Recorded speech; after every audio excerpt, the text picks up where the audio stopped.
99% of people are able to get full arch dental implants. So implant material is gonna matter to everyone that walks through these doors because it's not really the implant material as much as what we are restoring on top of those implants. So if we're gonna make something out of plastic like an overdenture, now we make that strong and we make sure that we make it out of the strongest plastic that we can, but it still is a plastic. Plastics have a tendency to, break sometimes if there's a lot of force on those plastics, and there's certainly something that we hope lasts forever, but they have less compressive strength than if we move on to the next option would be nano ceramic that's made almost entirely out of porcelain. Now that's gonna be great because those are one of the strongest materials that we have. If we do a zirconia implant-supported prosthesis, that's something that they guarantee for life. The difference is they know that when they mill this out with a titanium bar, it is definitely one of the best materials on the market that's gonna be able to withstand any kind of chewing,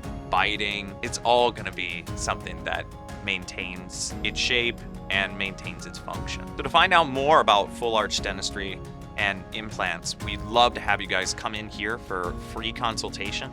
We'll do a free 3D imaging and we'll sit down with you. We'll be able to go over every option it is. If nothing else, we'd love to give you our opinion of how we can get you healthy and happy.